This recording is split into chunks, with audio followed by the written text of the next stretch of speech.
Movie की शुरुआत में एमिली होटल के कमरे में जागती है। वह अपने बगल में एक गली हुई बॉडी को बिस्तर पर देखती है, लेकिन फिर भी वह परेशान नहीं दिखती। वह मिरर के पास जाती है और अपने पेट पर चाकू के घाव को देखती है। इसके बाद वह शरीर को टुकड़ों में काटकर उन्हें कचरे के बैग में डालती है और सभी सबूत मिटाने के लिए वह उन्हें जला देती है और राख को एक गड्ढे में दफना देती है। फिर एमिली शहर वापस चली जाती है और कुछ घंटे एक कैफे में बिताती है, जहां वह अपना नाम बोलने की प्रैक्टिस करती है। बाद में एमिली अपने घर में धूम्रपान करके अपने मन को शांत रखने की कोशिश करती है। अचानक वहां उसका बॉयफ्रेंड आता है, जो बहुत गुस्से में है क्योंकि वह 3 दिन से गायब है और उसने उसके मैसेज का भी कोई जवाब नहीं दिया था। इसलिए उसे ढूंढने के लिए उसने पुलिस को भी कॉल किया है, लेकिन वह ठीक है बताने के लिए दोबारा पुलिस को कॉल करता है, जानते हुए कि पुलिस उसे मुश्किल में डाल सकती है। एमिली जेम्स को शांत करने के लिए उसके साथ प्यार करने की कोशिश करती है, लेकिन जेम्स उसे इग्नोर करता है और पुलिस को कॉल करने की कोशिश करता है। एमिली परेशान होकर एक स्क्रू ड्राइवर उसकी गर्दन में घुसा देती है और उसे मार डालती है। फिर वह उसके शरीर को लपेटकर बेसमेंट में छुपा देती है। इसके बाद वह खून को साफ करती है और खून से लथपथ कपड़ों को धो देती है। वह बहुत सी दवाएं भी लेती है। अगली सुबह एमिली देखती है कि उसका शरीर सड़ने लगा है। कुछ देर बाद डिटेक्टिव फ्रेडी उसके घर पर पहुंचता है और जब उसने देखा कि वह जेम्स के बिना लौटी है तो उसे शक होता है। वह उससे सवाल पूछना शुरू करता है, इसलिए एमिली उसका ध्यान भटकाने के लिए उसे कॉफी ऑफर करती है। जब वह ध्यान में नहीं होता तभी एमिली फ्रेडी का हाथ पकड़ लेती है और उसकी ऊर्जा अपने अंदर खींच लेती है। यहाँ पर पता चलता है कि यह वास्तव में एमिली नहीं है, बल्कि वह एक आकार बदलने वाला प्राणी है जो अन्य लोगों को मारकर उनके जैसा बन जाता है। और होटल में जो एमिली के पास सड़ी हुई बॉडी थी वह असली एमिली थी और अब यह प्राणी फ्रेडी बन गया है, जिस वजह से असली फ्रेडी की बॉडी सड़ गई है। फिर वह अपने नाम को बोलने की प्रैक्टिस करता है और बंदूक की जांच करता है। इसके बाद नकली फ्रेडी बॉडी के दांत तोड़ देता है ताकि बॉडी को कोई पहचान न सके। फिर उसने घर पर पेट्रोल छिड़क दिया। बाहर निकलते समय उसने एक डिलीवरी बॉय को देखा और उससे बिना पैसे दिए खाना छीन लिया और डिटेक्टिव की कार में वहां से चला गया। डिलीवरी वाला उसे रोकने की कोशिश करता है, लेकिन उसी क्षण घर में आग लग जाती है। इसके बाद फ्रेडी लोकल डीलर से मिलने जाता है जो उसे पहचानते हैं। वह उनसे ड्रग्स लेता है और उसे कार में कंज्यूम कर लेता है क्योंकि उसकी दवाई खत्म हो गई है जो उसके शरीर को सड़ने से बचाती है। कुछ समय बाद फ्रेडी एक बार में जाता है। वहां एक कुत्ता उसके पास आता है जो हमेशा उसे पहचान लेता है, चाहे वह कोई भी रूप में हो।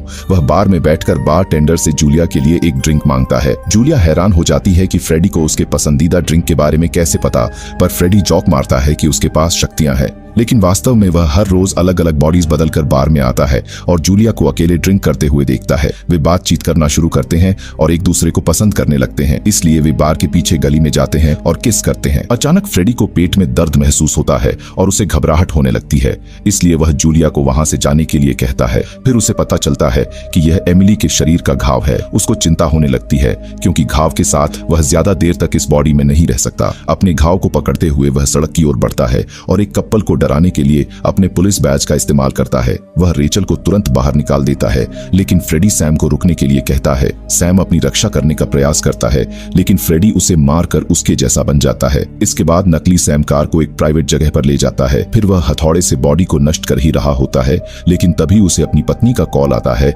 जो उसे घर आने के लिए कह रही है। सैम अपने परिवार के पास जाता है, लेकिन उसे जल्द ही पता चलता है कि पति पत्नी के बीच कुछ खास बनती नहीं है। अगली सुबह एक बच्ची उसे उठाने के लिए उस पर कूदने लगता है, लेकिन सैम गुस्से में उसे वहां से जाने के लिए कहता है। उसे घाव का दर्द अभी भी महसूस हो रहा है, इसलिए उसने अपने परिवार को इग्नोर किया और ऑफिस चला गया, जहां वह देखता है कि रेचल ऑफिस में रिसेप्शनिस्ट है। सैम की मेमोरी से पता चलता है कि सैम रेचल को कार में हरास कर रहा था और रेचल ने उसे इनकार कर दिया था, तो फ्रेडी ने समय पर आके उसकी रक्षा की थी। सैम एक डेंटिस्ट है और क्योंकि प्राणी ने पहले भी एक डेंटिस्ट के शरीर में होने का अनुभव किया है, इसलिए उसने पेशेंट का इलाज करना शुरू कर दिया। लंच ब्रेक के दौरान सैम एक रेस्टोरेंट जाता है और जब उसे सड़क पर जूलिया दिखती है तो वह चौंक जाता है। वह बाहर दौड़ता है और टैक्सी में बैठकर उसे फॉलो करने की कोशिश करता है, लेकिन ड्राइवर स्टॉकिंग समझकर उसे मना कर देता है। फिर वह खुद का मन बहलाने के लिए मूवी देखने का फैसला करता है। शाम में उसने अपने परिवार के साथ रात का खाना खाया, लेकिन वह ये देखकर और भी उदास हो जाता है क्योंकि उसको अपने परिवार और उसके शरीर बदलने से पहले का कुछ भी याद नहीं है। लेकिन वह अपने मूड को ठीक करने के लिए बार में जाकर शराब पीने लगता है। तभी जूलिया उसके पास आकर बैठती है क्योंकि उसने उसे रेचल के साथ देखा है। फिर सैम कहता है कि उसकी शादी एक डिजास्टर है और उसको सिर्फ कुछ मजे करने हैं। फिर जूलिया भी उसे बताती है कि उसके साथ भी कभी उसका पति और उसका बेटा हुआ करते थे। बेटा केवल 3 साल का था और एक बीमारी की वजह से उसकी मौत हो गई थी। और एक रात उसके पति ने उसे एक बहुत ही रोमांटिक रात के लिए सरप्राइज किया और उन्होंने पूरी रात बहुत मजे किए। लेकिन अगली सुबह जूलिया ने देखा कि उसका पति बिना बताए गायब हो गया था। जूलिया के साथ एक ड्रिंक पीने के बाद सैम बाथरूम जाता है और देखता है कि यह शरीर भी सड़ने लगा है। घबराहट में उसने जूलिया को अलविदा कहा और एक होटल में छुपने के लिए चला जाता है जहां वह और ड्रग्स लेता है। कुछ घंटे बाद वह देखता है कि बॉडी बहुत तेजी से सड़ रही है,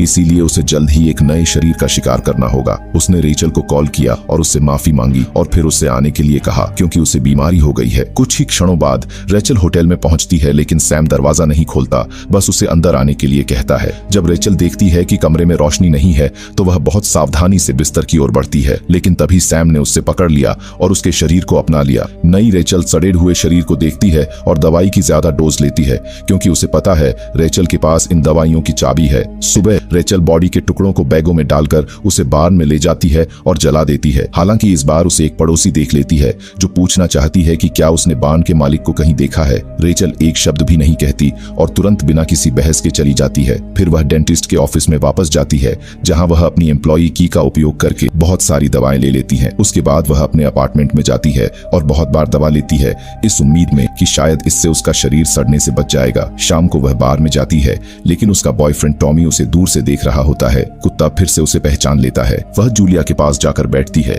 वे कुछ समय तक बातचीत करते हैं और जूलिया कमेंट करती है कि रेचल की आंखों में दुख दिखाई देता है, इसलिए वह उसे अपना बिजनेस कार्ड देती है और कहती है कि वह एक काउंसलर है और हमेशा किसी की बात सुन सकती है। फिर जूलिया रॉबर्ट से बातचीत करने के लिए चली जाती है। तभी जॉन उसकी सीट पर बैठता है और रेचल पर लाइन मारने लगता है। पहले तो उसने उसे नजरअंदाज किया क्योंकि वह जानना चाहती थी कि जूलिया के साथ रॉबर्ट का क्या संबंध है। उसी समय टीवी पर उसकी फोटो दिखते हैं और उसे बान की घटना के पीछे का मेन सस्पेक्ट बताते हैं। बचने के लिए वह जॉन को एक्सेप्ट करती है और उसके साथ अपने अपार्टमेंट चली जाती है। वे कुछ ड्रग्स शेयर करते हैं और जॉन उसके साथ इंटीमेट होने की कोशिश करता है, लेकिन जब रेचल उसे हटने के लिए कहती है तो जॉन उसके साथ जबरदस्ती करने की कोशिश करता है। रेचल उसे जोर से धक्का देती है और चाकू से उस पर हमला करती है, लेकिन जॉन अपने बचाव में उस पर वापस हमला कर देता है। फिर रेचल उसके सिर पर एक बोतल फोड़ देती है और उसे धक्का देकर जमीन पर गिरा देती है। इसके बाद जॉन चाकू उठाता है और वह उस पर हमला करने का प्रयास करता है, लेकिन रेचल उसे एक लैंप से मार गिराती है। जॉन भागने की कोशिश करता है लेकिन रेचल उसे पकड़ लेती है और उसे मार डालती है। फिर वह अपार्टमेंट में वापस लौटती है और भागने के लिए अपना सामान पैक करती है। बाहर जाते समय वह देखती है कि उसकी पड़ोसी ने पुलिस को बुला दिया है, इसलिए वह जल्दी से भागती है, लेकिन बाहर पुलिस उसको देख लेती है। भाग्य से वह जल्दी दौड़ती है और एक गैरेज में जाकर छुप जाती है और पूरी रात वहीं बिताती है। अगली सुबह जब वह उठती है तो वह देखती है कि कुत्ता उसके साथ सो रहा है। वह देखती है कि उसकी स्किन फिर से सड़ने लगी है। फिर वह अपने बॉयफ्रेंड की बहुत सारी मिस कॉल देखती है। अचानक उसका बॉयफ्रेंड वहां आ जाता है क्योंकि उसने उसके फोन को ट्रैक किया है। वह जानना चाहता था कि पुलिस उसे क्यों ढूंढ रही है, लेकिन रेचल उसे बैट से मारती है और भाग जाती है। टॉमी उसका पीछा करने का प्रयास करता है, लेकिन रेचल ट्रक के पीछे छुप जाती है। तभी उसके पेट में फिर से दर्द होने लगता है। उसे जल्दी ही एक नए शरीर की आवश्यकता है, लेकिन वह टॉमी का शरीर नहीं लेना चाहती क्योंकि पुलिस उसे पकड़ सकती है। उसके पास ज्यादा समय नहीं है, इसलिए रेचल जूलिया के बिजनेस कार्ड पर दिए गए पते पर पहुंचने और उसे सच्चाई बताने का फैसला करती है। लेकिन जूलिया रॉबर्ट के साथ होती है, जिससे उसे बहुत जलन होती है। फिर उसके हाथ से पस निकलने लगता है,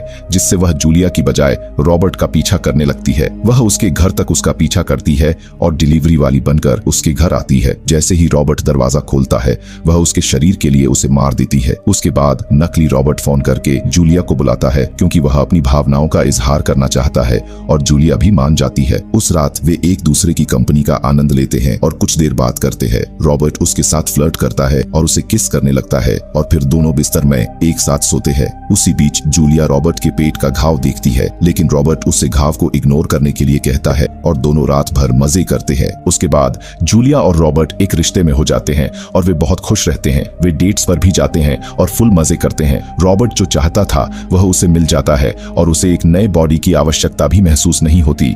हालांकि वह वापस जाकर आखिरी बॉडी जो उसने संभाल कर रखी थी उसे नदी में फेंकने का काम करता है और उस दवा को भी लेता रहता है। एक सुबह जूलिया को टाउन में 6 मौतों के बारे में खबरें देखने को मिलती हैं और उसको यह एहसास होता है कि वह उन सभी लोगों से बार में मिली है। रॉबर्ट उसे कंफर्ट महसूस कराने के लिए गले लगाता है और उसे सुरक्षित रखने का वादा करता है। उस रात रॉबर्ट देखता है कि उसका हाथ सड़ने लगा है और अचानक उसके पेट में फिर से दर्द होने लगता है, इसलिए वह जूलिया को सच्चाई बताने का फैसला करता है। रॉबर्ट जूलिया से कहता है कि उसे कुछ बात बतानी है। फिर वह उसे अपने पास्ट के बारे में बताता है। 1944 में जब वह बच्चा था उसने अपनी माँ की बॉडी पर कब्जा करके गलती से उसे मार दिया था। उसे नहीं पता कि वह क्या है या क्या उसके जैसे और भी हैं, लेकिन उसको याद है कि उसने अपनी माँ के प्यार को उसकी बॉडी में महसूस किया था। तब से वह बहुत सारी बॉडीज बदलता रहा है, लेकिन उसने कभी भी वैसे प्यार को महसूस नहीं किया जब तक कि उसने जूलिया के पति की बॉडी को नहीं अपना लिया। वह रोमांटिक रात वास्तव में उसके द्वारा तैयार की गई थी और उसे यह दुख था कि उसे अगले सुबह उसे छोड़ना पड़ा। इसके बाद लगभग हर दिन वह उससे मिलने के लिए